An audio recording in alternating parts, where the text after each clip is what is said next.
ఓం మహాగణాధిపతయే నమః. ఓం గురుభ్యో నమః. ఓం శ్రీమాత్రే నమః.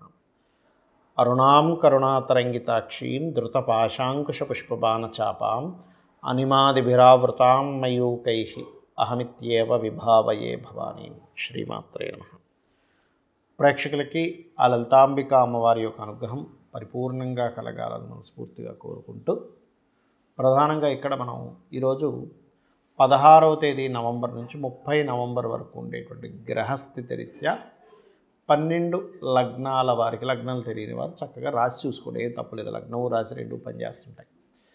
అయితే ప్రధానంగా ఫస్ట్ మీరు ప్రియారిటీ ఇవ్వాల్సింది లగ్నానికి, దాని తర్వాత చంద్రుడికి ఇవ్వచ్చు, రాశికి ఇవ్వచ్చు. వారికి ఎటువంటి ఫలితాలు జరగనున్నాయి, ఏ విషయాల పట్ల జాగ్రత్త వహించాలి ఈ 15 రోజుల పాటు, అలాగే ఉన్నటువంటి గ్రహస్థితి ఏమిటి అనేటువంటిది కూడా చూసుకున్నట్లయితే, మీనంలో శని వక్రించున్నాడు, 28వ తేదీ నుంచి వక్రగతి పోతుంది. కుంభంలో రాహు, అదేవిధంగా కర్కాటకంలో గురువు వక్రించున్నాడు, కేతువు సింహంలోని, మరియు అదేవిధంగా చంద్రుడు కన్య నుంచి మీనం వరకు సంచారం జరుగుతుంది. అయితే ఇందులో రవి శుక్రులు తులారాశిలో ఉంటూ, రవి 17వ తేదీ నుంచి మారిపోతున్నాడు. శుక్రుడు కూడా ఏంటంటే 26వ తేదీ నుంచి వృశ్చికంలోకి మారిపోతున్నాడు. అయితే రవి కుజుడు బుధుడు కలిసి ఉన్నటువంటి ప్రదేశానికి రవి వెళ్తూ, ఈ యొక్క బుధుడు 24వ తేదీ నుంచి వక్రించుకుంటూ వెనక్కి వచ్చి తొలలోకి వస్తున్నాడు. అయితే ఈ యొక్క గ్రహస్థితిని అనుసరించి ఎటువంటి ఫలితాలు జరుగుతున్నాయి, ఏ విషయాలు జాగ్రత్తలు తీసుకోవాలనేటువంటి అంశాలు చెప్తుంది. నేనైనప్పటికీ కూడా చెప్పిస్తుంది సాక్షాత్ లలితా అమ్మవారిగా భావిస్తూ ఒక్కొక్కటిగా మనం తెలుసుకుందాం. కర్కాటకం వారికి కనుక చూసుకున్నట్లయితే, మీరు ప్రధానంగా ఈ యొక్క పక్ష ఫలితాల్లో మీరు 28, 29, 30వ తేదీలు ఈ 3 రోజులు నీటి ప్రదేశాలకు వెళ్ళినప్పుడు కాస్త జాగ్రత్తగా ఉండండి. మీకు మరింత ధనపరమైనటువంటి ఇబ్బంది తగ్గి ధనపరమైనటువంటి ఫ్లో పెరగాలి అంటే గణపతిని సూర్యుని ఎక్కువ ఆరాధించండి. 2వ స్థానంలో కేతు ఉన్నాడు కాబట్టి గణపతి ఆరాధన మూలంగా ధనపరమైనటువంటి విషయంలో ఇబ్బంది అనేటువంటిది ఉండదు, గుర్తుపెట్టుకోండి. అలాగే 3వ అధిపతి 5వ స్థానంలో 5వ స్థానాధిపతితో ఉన్నందుకు ప్రధానంగా ఇక్కడ ఏంటంటే 5th హౌస్లో 5th లార్డ్తో సంబంధాలు కలిగి ఉన్నందుకు ఈ అన్నదమ్ములతో, అక్కచెల్లెలతో లేదా ఫ్రెండ్స్తో అని ప్రేమ వ్యవహారాల వల్ల కొంత ఘర్షణ వాతావరణం చూపిస్తుంది. ప్రాపర్టీస్ మూలంగా కలిసి రావడము, ఆర్ట్స్ సంబంధించిన ఏదైనా నేర్చుకోవడానికి అనుకూలంగా ఉండడం అనేటువంటిది చాలా స్పష్టంగా చూపిస్తున్నాయి. కాకపోతే షేర్ మార్కెట్ జోలికి మాత్రం అసలు వెళ్ళకండి దయచేసి. అలాగే మరొక విషయం ఏంటంటే, ఇక్కడ గమనించినట్లయితే ఈ 6వ అధిపతి ఎవరైతే ఉన్నారో, 6th లార్డ్ ఎవరైతే ఉన్నారో, ఎప్పుడైతే మీకు లగ్నంలో ఉండి వక్రించాడో కొంతవరకు గతంలో ఉన్నటువంటి అప్పులకు సంబంధించినవి కొంత స్ట్రెస్ అనేది తగ్గనుంది.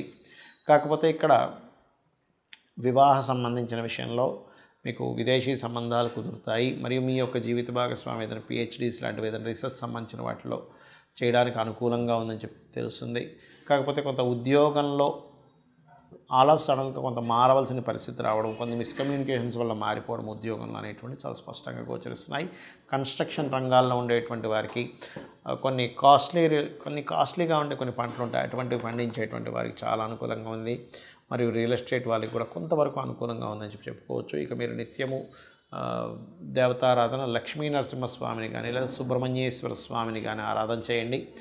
మరియు ఇక్కడ ఈ బట్టల షాపులు నడిపేటువంటి వారు, లేనట్లయితే మన కార్ అంటే మన వెహికల్ రిలేటెడ్ సంబంధించినవి, వాహన సంబంధించినటువంటివి, ట్రాన్స్పోర్టింగ్ రంగాల వారికి బాగుందని చెప్పుకోవచ్చు.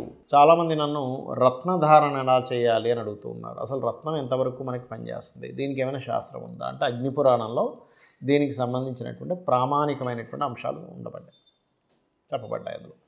అయితే చాలామంది రత్నాన్ని ఎంపిక చేసుకునేటువంటి విషయంలో ఏదైతే రత్నం ధరిస్తారో ఆ అధిపతి ఎవరైతే ఉంటారో, ఉదాహరణకి చంద్రుడు బాలేడు, ముత్యం పెట్టేసుకుందాం, సూర్యుడు బాగలేడు, లేకపోతే కెంపు పెట్టేసుకుందాం అనే ధోరణిలో పెట్టుకుని ఉంటారు. కానీ అది పూర్తిగా తప్పు. మీ జన్మలగ్నాత్ లగ్న పంచమ భాగ్యాధిపతులు ఎలా ఉన్నారు, వాటికి కొంత ప్రిఫరెన్స్ ఇవ్వచ్చు. కాకపోతే వాటిల్లో ఎలా ఉన్నారో చూసుకోవాలి. ఒకటి, మీ యొక్క అవసరాన్ని బట్టి, మీకుండేటువంటి స్థితిగతులను బట్టి. మీకు కాస్త మానసికంగా ఎక్కువగా ఇబ్బంది ఉంది, చంద్రుడు పాడయ్యాడు, అప్పుడు రత్నం కంటే కూడా మీరు ఓం మనస్వినియే నమః అనే మంత్రం చేసుకోవడం ముఖ్యం. లేదంటే చంద్రుడు బాగున్నాడు కాబట్టి కొంత పర్లేదు, మరీ అంత పాడైపోలేదు, యావరేజ్గా ఉన్నాడు, అంత పోర్ట్ఫోలియో కూడా బాగుంది, అప్పుడు మీరు ముత్యం పెట్టుకోవచ్చు, తప్పులేదు. అయితే ఇక్కడ మీరు ఒక విషయం అర్థం చేసుకోవాల్సింది ఏంటంటే, రత్నము ధారణ అనేటువంటిది కొంతవరకు సపోర్ట్ చేస్తుంది, కానీ అదేదో మొత్తం మీ జీవితాన్ని కంప్లీట్గా మార్చేస్తుందని మాత్రం అనుకోకండి. రత్నాలకి శాస్త్రం ఉంది. రత్నం ధరించడం వల్ల కొంత మంచి జరుగుతుందని ఉంటుంది, కానీ మీ కర్మల్ని పూర్తిగా మార్చేసే శక్తి రత్నాలకి వాటికి ఉండదు. కేవలం మీరు చేస్తున్నటువంటి కర్మలు, మీరు అనుభవిస్తున్నటువంటి కర్మలు, మీరు పూర్వజన్మలో చేసినటువంటి కొన్ని కర్మల వల్లే ఇప్పుడు మంచిగా చెడుగా అనుభవిస్తున్నాం అనేటువంటి మీకు జ్ఞానం కలిగే వరకు కూడా మిమ్మల్ని మీ కర్మ వదిలిపెట్టదు, గుర్తుపెట్టుకోండి. దానికి దేవతారాధన, ఒక దానం ఇవ్వడము, మీలో మార్చుకోవడం అనేటువంటి చేయాలి ప్రధానంగా. అంతేగాని రత్నం పెట్టేసుకుంటున్నాం కదా అని కదా. అయితే ఇక్కడ రత్నం ధారణ చేసేటువంటి విషయంలో కూడా కొన్ని జాగ్రత్తలు తీసుకోవాలి. ఎలాగా అంటే, మీకు నడుస్తున్నటువంటి మహాదశ ఏమిటి, ఆ మహాదశానాథుడు నిజంగానే మంచి ఫలితాలు ఇచ్చే దాంట్లో ఉంటేనే రత్నధారణ చేయాలి.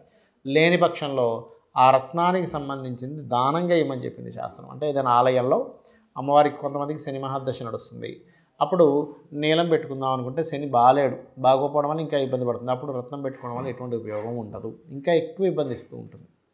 ఎందుకంటే నువ్వు అదే రత్నాన్ని, నీలాన్ని తీసుకెళ్ళి మీకు దగ్గరలో ఆలయంలో ఉన్నటువంటి అమ్మవారికో అయ్యవారికో ఎవరికో ఒకరికి వాళ్ళ హారంలోనో గాజుల్లోనో రకరకాల వాటిలో ధరింపజేయడానికి అన్నట్టుగా నువ్వు ఇవ్వగలిగితే అప్పుడు మీకు బాగుంటుంది, గుర్తుపెట్టుకోండి.